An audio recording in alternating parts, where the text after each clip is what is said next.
창세기 6장 3절 말씀으로 제목은 사람의 날 120년 이렇게 나누도록 하겠습니다. 창세기 6장 3절 말씀 한 목소리로 함께 봉독하겠습니다. 여호와께서 이르시되 나의 영이 영원히 사람과 함께하지 아니하리니 이는 그들이 육신이 됨이라. 그러나 그들의 날은 120년이 되리라 하시니라. 아멘. 자, 하나님의 말씀이에요. 지난주에는 창세기 4장에 가인의 이야기에 걸친 내용들을 한 3번 정도 나누었던 것 같은데 갑자기 창세기 6장이에요. 그 중간에 창세기 5장에 하나님이 직접 하신 말씀이 없어요. 그래서 쭉 넘어오다 보니 6장이 되었고요. 창세기 6장의 이야기는 무엇을 전하고 있느냐? 노아 때와 홍수 심판에 대해서 전하고 있습니다. 그래서 돌아보면요, 하나님이 태초에 천지를 창조하셨고 그리고 사람을 창조하셨고 첫 번째 사람인 아담과 하와가 어땠습니까? 기억나는 건 하나님이 먹지 말라고 한 나무의 열매를 따먹고 에덴에서 추방된 이야기가 기억나죠? 죄짓고 추방되었습니다. 그 다음에 무슨 내용이 나왔죠? 지난번에 나눴던 창세기 4장 가인과 아벨의 이야기인데 가인이 동생 아벨을 하나님이 아벨의 재산은 받으시고 내 재산은 안 받으셨다 하는 이유로 분노가 일어나 그 동생, 죄 없는 동생을 죽이는 살인죄에 대한 이야기가 나왔었죠. 그리고 나서 이어지는 내용이 창세기 5장은 족보가 쭉 나옵니다.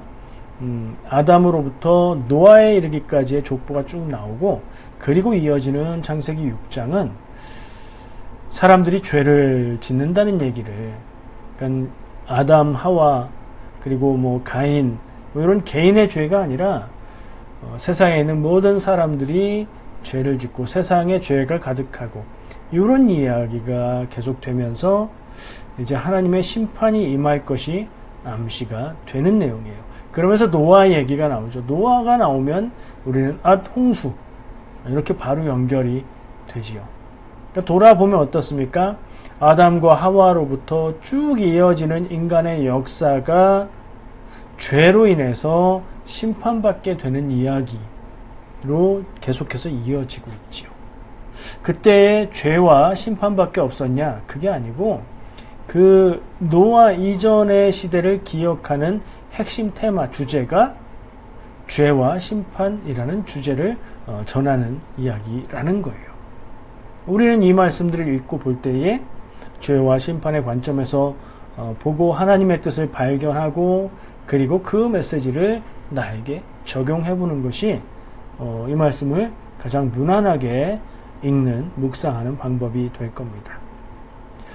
여러분들 계속해서 들으셔서 그냥 그런가 보다 하고 들으시겠지만 지금은 어떤 시리즈로 나가고 있지요? 하나님의 말씀 시리즈예요. 성경이 다 하나님의 말씀이지만 그 얘기가 아니라 하나님이 직접 말씀하신 이 따옴표 안에 들어가 있는 하나님의 직언 부분을 묵상하고 거기에서 얻을 수 있는 하나님의 뜻을 발견해보자, 그런 시리즈입니다. 성경은 하나님의 말씀을 담고 있는 귀한 그릇입니다. 이 표현을 주의해서 들으셔야 됩니다. 제가 자주 강조하고 이런 표현을 쓰지 않아도 이런 생각을 기본으로 갖고 성경 말씀을 대하고 전하고 나누고 있기 때문인데요. 성경은 하나님의 말씀을 담고 있는 귀한 그릇이다. 성경 외에 다른 곳에 하나님의 말씀이 글자로 담겨 있는 곳은 찾기가 어렵다. 하지만 성경 그 자체가 진리는 아니다. 진리를 담고 있기 때문에 우리는 그 성경이라는 그릇 안에서 하나님의 뜻, 진리를 발견해내야 한다. 이걸 좀 기억하면서 말씀을 나눌 필요가 있을 것 같아요. 자, 다시 말씀으로 돌아갑니다. 창세기 6장 3절 여호와께서 이르시되 나의 영이 영원히 사람과 거하지 아니하리니 이는 그들이 육신이 됨이라. 그러나 그들의 날은 120년이 되리라 라고 하나님이 말씀하셨다고 합니다. 자, 이 말씀의 앞부분은 사실은 이해하기가 그리 어렵지 않습니다. 근데 이 말씀을 읽다 보면 이게 무슨 말인가 싶고 한번 멈춰서 다시 생각해 봐야 되는 부분이 있는데, 그게 바로 그들의 날은 120년이 되리라 라고 말하고 있는 부분입니다. 앞으로 한번 훑어볼까요? 여호와께서 이르시되, 하나님이 말씀하셨어요. 나의 영이 영원히 사람과 함께하지 아니하리니. 나의 영이, 하나님이 나의 영이라고 하셨으니까 그럼 뭘 가리키는 걸까요? 얼른 떠오르는 건 성령입니다. 하나님의 영이니까. 하지만 내용을 볼 때, 문맥상으로 볼 때 성령님을 지칭한다기보다는 하나님의 존재, 하나님의 영, 하나님의 생명력, 사람에게 주신 하나님이 함께함, 동행함이라는 의미가 더 강하다고 느껴지지요. 그렇게 이해를 합시다. 나의 영이 영원히 사람과 함께하지 아니하리니. 그리고 이유가 나옵니다. 이는, 그 뒷 이유죠. 그들이 육신이 됨이라. 성경에 육신이라는 표현을, 몸이라는 표현을 가리키는 말이 몇 가지가 있는데, 여기에서 사용된 원어는 약간은, 그러니까 일반적으로 몸, 살, 육체, 육신 이렇게 해석이 되지만 약간은 부정적인 의미가 담긴, 죄와 물질적인 그런 느낌을 살짝 담고 있는 원어 단어를 쓰고 있습니다. 그래서 사람들이 영적인 하나님을 떠나서 세상의 육신적인 삶에 빠졌다, 그런 정도로 이해하면 무리가 되지 않을 겁니다. 하나님께서 사람들이 죄를 짓고 하나님을 떠나 세상의 물질적인 가치에 빠져 살게 되었기 때문에 하나님의 동행하심이, 함께하심이 영원하지 않을 것이다. 그래서 결국엔 어떻게 되는가? 그들의 날은, 사람들의 날이죠. 사람들의 날은 120년이 될 것이다. 이 마지막 부분의 해석이 워낙 짧고 핵심적인 문장으로 표현되어 있기 때문에 이 마지막 부분을 어떻게 해석하는지가 좀 분분합니다. 여러분은 이 말씀을 읽을 때 어떻게 이해가 되십니까? 또 여러분은 어떻게 들으셨습니까? 사람이 선입견을 가지고 어떤 이야기를 듣거나 읽으면 자기가 이해하는 대로 이해합니다. 그리고 자기가 이해한 것이 확실하다, 의심할 것이 없다, 이렇게 생각을 하죠. 근데 경험을 같이 나누어 보면 같은 자리에서 같은 말을 들은 사람들이 각자 다른 얘기를 하는 경험을 해 보셨을 겁니다. 내 이해가 완벽하다, 정확하다, 이거는 두 번 물을 필요가 없지 않나? 라고 생각해도 그렇지 않을 때가 있다는 것을 기억해야 되고요. 특별히 성경 말씀, 하나님의 말씀이기 때문에 그런 부분들을 주의해야 합니다. 제가 생각할 때는 두 가지 정도로 이해를 할 수가 있을 것 같습니다. 일단 그들의 날이 120년이다 라고 하는 말씀으로 볼 때 그들은 사람이고 사람의 날이 120년이다. 첫 번째 이해는요, 여러분들이 지금 떠오르시는 것처럼 이 6장 3절 말씀을 그냥 딱 들으면 이 얘기인가 하는 부분, 인간의 수명이 120년이다 라는 얘기로 이해가 될 수 있습니다. 공교롭게도 지금 현대의 사람들이 최대한 사는 나이를 보면 120살 정도 되는 것처럼 보이거든요. 100살을 넘으면 장수했다고, 오래 사셨다고 하고, 드물게 한 120년 이렇게 사는 분들도 계시기 때문이죠. 6장 3절 말씀만 보고 이해를 하면 그런 이해를 할 수 있습니다. 그리고 실제로 많은 설교자들이 이 말씀을 그렇게 해석하기도 합니다. 그런데요, 일반적으로 주석을 보거나 책들을 보면 다른 해석을 하고 있는데, 이 120년이라는 기간이 사람의 수명을 얘기하는 것이 아니라 이때로부터 하나님의 심판이 임할 때까지의 기간이다. 그러니까 앞으로 남은 시간이다.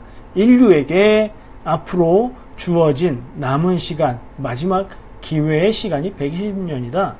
무슨 말이에요? 120년 이후에는 심판, 멸망이 온다. 구체적으로 뭐죠? 노아 때에 있었던 홍수 심판을 얘기하는 것이다. 그렇게 해석을 합니다.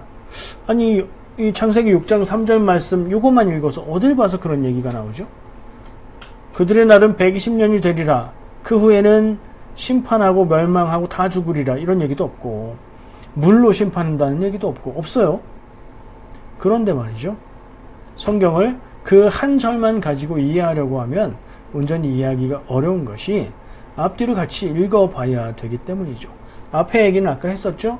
하나님이 태초에 천지를 창조하시고 사람을 만드셨고 아담과 하와 죄짓고 1차 범죄, 2차 가인이 살인죄를 짓고, 그렇죠? 3차 이 6장의 시작은 사람들이 죄를 짓기 시작했고 죄가 세상에 만연했고, 이렇게 지금 분위기가 온 세상에 죄가 가득하다.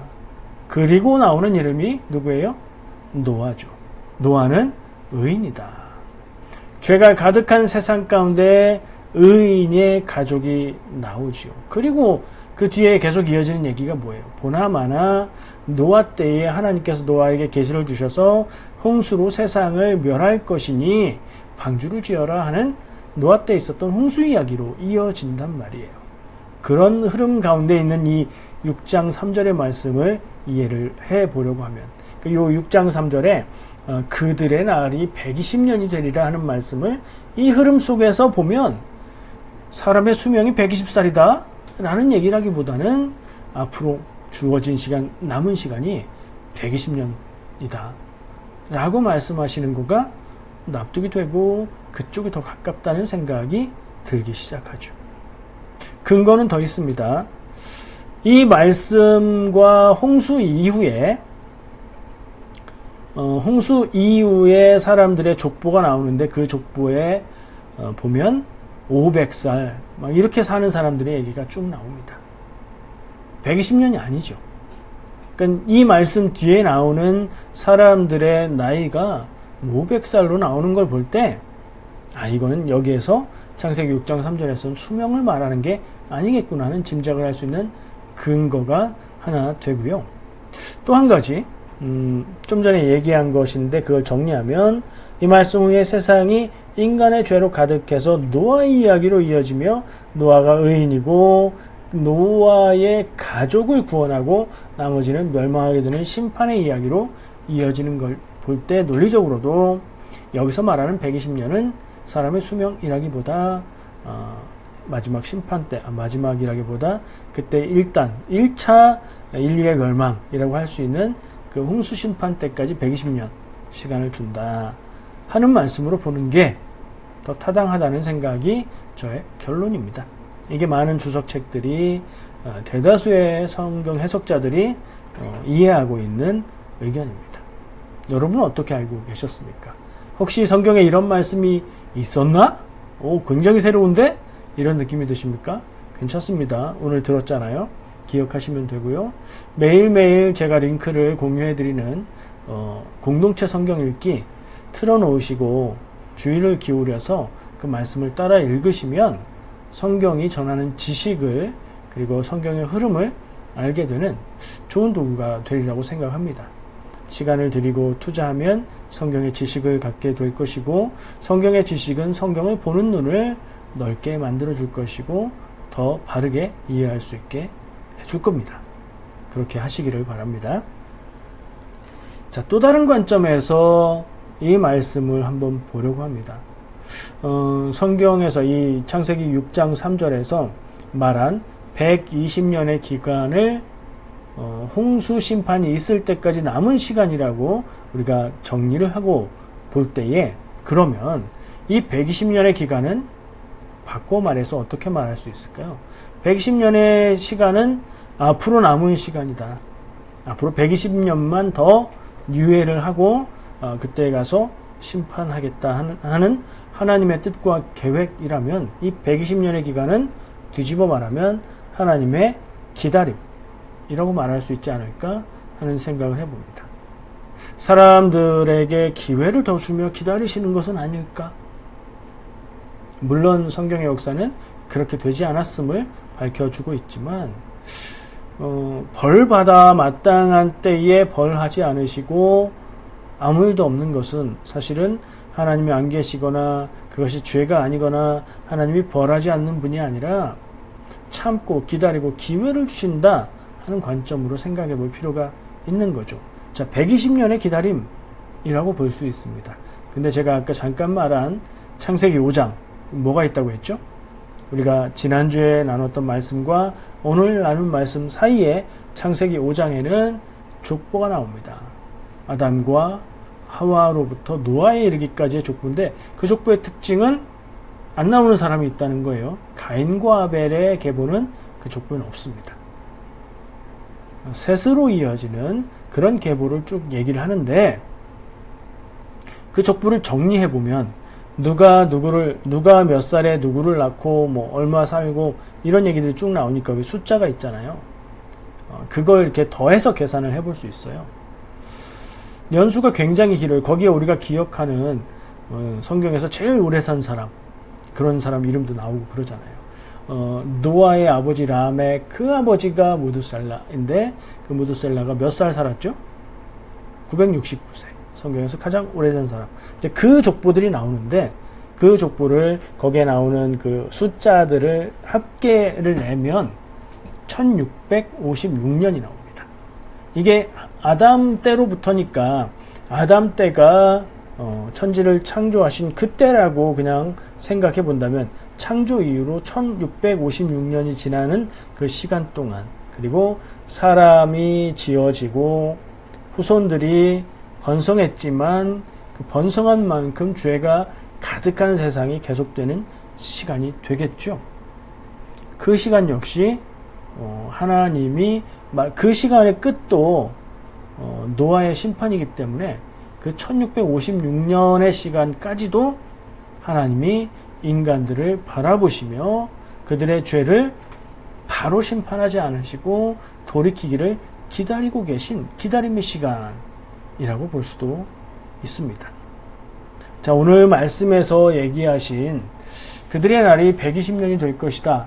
그 말씀을 하신 그 시점에서 홍수심판까지가 120년이지만 더 넓고 길게 사람의 창조의 시작 때부터 1차로 그 인류를 멸망시키신 그때까지 그 1차 인류의 멸망이라고 볼 수 있잖아요.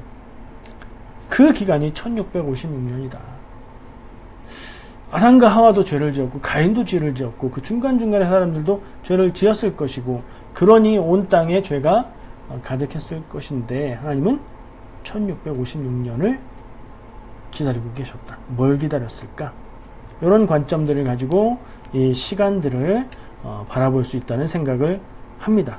뭘 기다리셨을까요? 기다리셨다. 죄 짓는 인간들을 기다리셨다. 죄 짓기를 기다렸다. 이놈하고 벌 주려는 기다림인가요? 아니죠. 반대. 죄를 짓고 살기만 하는 그 인간들이 죄를 떠나서 하나님께로 돌아오기를 하나님의 뜻을 구하고 하나님 앞에 경배하며 기도하며 하나님의 뜻을 구하며 살아가는 인류가 되기를. 그러니까 죄로 인해서 망가지고 타락한 인간이 원래대로 하나님이 창조하신 그 순결한 모습으로 회복되기를 기다리신 것 아닐까요? 그 시간이 짧게는 120년, 길게 보면 1656년이라는 거예요. 이것을 생각할 때 홍수 심판의 의미를 우리는 다시 한번 생각해 볼 수 있습니다. 첫 인류의 멸망이라고 할 수 있는 그 홍수 심판을 다시 한번 깊이 묵상해 볼 수 있습니다. 그런 생각을 하다 보니 독특하고 특이한 점이 발견이 되는데요. 한번 제가 다른 말씀을 전하면서도 얘기했던 사실일 거예요. 하나님이 천지를 창조하시고 사람을 지으시고 사람의 죄가 많음을 견디지 못하시고 기다리지 못하시고 기다림의 끝에 가서 1656년을 기다리셨는데도 희망이 없고 안 되니까 심판하셨다. 멸망시키셨다. 근데 다 죽나요? 노아와 그 가족들이 살아남지요. 그러니까 처음 창조하셨던 인간들이 다 죽은 게 아니에요. 노아와 그 가족들만 살아남은 거예요. 한 가족을 남기셨는데, 한 가족을 구원하셨는데, 그 가족은 어떤 가족이죠? 의인입니다. 그 사람이 완벽해서 의인이 아니라 하나님 앞에 하나님의 뜻을 구하며 하나님의 뜻대로 살려고 애쓰는 사람이었기 때문에 의인이었던 거죠. 그 의인, 그의 한 가정을 남기시고 나머지를 다 죽게 하시고 그 가정으로부터 새로운 인류를 시작하신다. 노아 이후의 시간을 새 창조라고 얘기하기도 합니다. 근데 차이가 있는 게 그때까지 있었던 모든 인간, 모든 생명을 다 없애시고, 아니 전 우주를 다 원점으로 돌리고 혹은 파괴하고 그리고 다시 창조하실 수도 있는 하나님이지만 그렇게 하지 않으셨다는 것을 우리가 생각할 수 있게 되지요. 왜 그러셨을까 질문해 볼 수 있습니다. 왜 다 없애고 다시 만들지 않으시고 왜 그 실패한 인류, 그 중에 좀 나은 사람들을 남겨서 그들로부터 다시 시작하시는 새 창조를 하실까 질문해 볼 수 있어요. 왜 그러실까요? 다시 한번 만들기가 너무 복잡하고 힘들고 어려워서? 그럴 리가요. 하나님이 창조하신 세상과 인류가 죄로 하나님과 함께 할 수 없을 만큼 되기는 했지만 그 중에서 의인이 있어서 그들을 건져 그들을 통해서 새 인류를 만드셨다는 것은 하나님이 처음 창조하신 세상, 처음 창조하신 인간을 아주 버리지 않으셨다는 것이고 그 자신의 창조하신 인간들을 사랑하셨고 아끼셨다는 거예요. 맞습니까? 그 대상에 여러분, 우리가 들어가는 겁니다. 그렇지 않나요?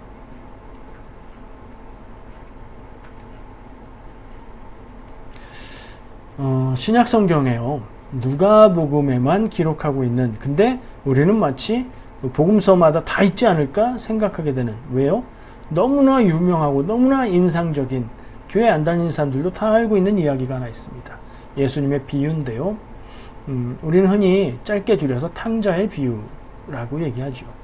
탕자는 뭡니까? 방탕한 아들이죠. 방탕한 아들. 주인이 있고요. 아버지가 있고요. 그 아버지에게는 두 아들이 있습니다. 첫 아들은 아버지의 말씀에 잘 순종하고 아버지를 떠나지 않았는데 둘째 아들이 떠도는 기질이 있었는지 혹은 사업가 기질이 있었는지 아버지여 내게 물려줄 재산을 지금 미리 주십시오. 내가 도시에 가서 그것으로 큰 부자가 되겠습니다. 라고 요청을 하지요. 아버지는 그에게 물려줄 재산을 나누어 주고요. 그는 길을 떠났고 가지고 간 재산을 다 사용해 버리고 가진 것이 없어서 종노릇을 하면서 타지에서 살지요. 돼지를 먹이는 쥐염 열매를 훔쳐 먹기도 하고 그러면서 자기 신세를 한탄하며 아버지 집의 종들도 나같이 지내지는 않을 텐데 내가 아버지 집에 돌아가서 종이라도 시켜달라고 해야 되겠다라고 생각했다. 그리고 그가 돌아왔을 때 기다리던 아버지는 멀리서부터 보고 뛰어나와서 그를 안고 입맞추고 그의 죄를 묻지 않고 그를 혼내지 않으시고 그를 받아들이고 좋은 옷을 입히고 신발을 신기고 그를 아들로 받아주셨다. 그 얘기 다 아시는 얘기잖아요. 이 얘기가 저는 생각이 났어요. 왜 그럴까요? 창세기 6장 3절 말씀을 보면서 그들의 날이 120년이다. 120년 후에 홍수로 심판하시는 하나님이시지만 120년의 시간은 왜 남겨주셨을까? 사랑하기 때문에 돌이키기를 기다리시는 시간으로 남겨두셨을 것이고 그 시간은 120년뿐 아니라 인간을 창조하시고 그 역사가 진행되는 것을 함께 바라보신 그 모든 기간 1656년의 시간 동안의 기다림이라고 말할 수도 있다. 그게 뭐와 같다? 정말 망나니 같은 짓이고요. 정말 못된 짓인데요. 왜냐하면 이스라엘 그 유대인들의 문화에서는 부모의 재산을 자녀에게 물려주는 게 맞는데 그것은 부모가 죽은 후에 일어날 일이기 때문입니다. 그 문화에 비추어 보면 아버지가 죽기도 전에 내게 물려줄 재산을 주세요 해서 받는 것은 정말 안 될 일인 거죠. 그럼에도 불구하고 그 아들을 기다리는 아버지. 여러분 그 아버지가 매일매일 기다렸다 이런 얘기 들으셨죠? 근데 예수님의 누가복음에 기록된 그 비유의 내용에는 아버지가 맨날 기다렸다 이런 얘기는 없어요. 왜 그렇게 생각하느냐 읽어드려 볼게요.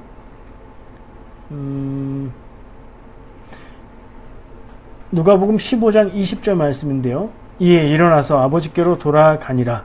아들이 돌아갑니다. 아직도 거리가 먼데 아버지가 그를 보고 측은히 여겨 달려가 목을 안고 입을 맞추니. 이 말씀에 근거한 거죠. 아버지는 아들이 떠난 뒤로 그 아들을 생각하며 매일매일 기다렸을 것이다. 말이 되죠. 왜요? 정말 아들이 돌아갔을 때에 아버지는 멀리서 오는 아들을 보았고 그 아들이 오는 길을 나가서 맞아들였기 때문입니다. 그 아버지의 심정을 표현한 말씀이 또 나오는데요. 15장 24절. 이 내 아들은 죽었다가 다시 살아났으며 내가 잃었다가 다시 얻었노라. 죽은 아들이 살아 돌아온 것 같다. 죄로 인해서 죽을 인간이 하나님의 심판을 받아야 될 인간들이 이 아들처럼 돌아오기를 기다리는 하나님의 마음, 예수님의 비유 이야기에 그 마음이 그대로 표현되어 있는 것 같다는 생각을 하게 되었습니다. 그렇게 보면 성경 전체를 죄로 하나님을 떠난 인간을 기다리는 하나님의 사랑의 이야기로 읽을 수도 있겠죠. 또 개인적으로 생각해 볼 때, 개인적으로 저는 저에게, 여러분은 여러분 자신에게 이 오늘 나눈 내용들을 적용해 볼 때, 그 사랑의 하나님은 그 같은 사랑의 마음과 눈으로 나를 바라보고 나를 기다리고 계시고, 내가 연약하고 부족하고 죄 지으면서 죄 가운데 살고 있다 할지라도 그 하나님은 지금도 나를 기다리고 계신다. 120년 기다리신 하나님, 1656년 기다리신 하나님이 나를 바라보며 기다리고 계실 것이다. 여러분에게 큰 문제가 있다는 얘기가 아니라 정말로 내가 하나님의 뜻을 구하고 그 뜻대로 살려고 애쓰고 그런 마음과 그런 선택과 행동들이 충만하고 그러냐 질문해 보면 그렇진 않은 것 같아요. 답이 그렇잖아요. 그럴 때 우리가 하나님 앞에 그렇게 살고 있기 때문에 죄인이요, 죄 가운데 살고 있다. 그러니 우리는 뭐 다른 얘기를 하기보다 우리가 회개하고 하나님께로 돌아갈 수 있는 근거가 있는데 그게 무엇이냐? 나를 향한 하나님의 사랑이다. 그 사랑은 성경 말씀의 구석구석에 정말 많이 표현되어 있다. 이런 관점으로 바라보면 성경의 모든 내용들이 나를 기다리고 계시는 하나님의 마음으로도 볼 수 있다. 이게 제가 오늘 말씀을 묵상하고 생각하고 나누고 싶은 바입니다. 우리는 연약합니다. 우리는 어리석습니다. 마음과 다르게 죄 가운데 살고 있습니다. 하나님 앞에 온전하고 싶지만 그것은 너무나 힘들고 어려운 일이라서 특별한 사람만 할 수 있는 일로 여겨집니다. 그렇지만 하나님은 나를 기다리고 계시고 지금도 나를 바라보며 기다리고 계시고 그리고 하나님께로 내 눈을 돌이키고 내 마음을 돌이킬 때에 정말로 온전하게 사는 것은 내 능력이 아니라 하나님의 인도하심으로 되는 일이라는 것을 우리가 오늘 다시 한번 생각하고 삶의 방향을 잡으면 좋겠습니다. 기도하겠습니다.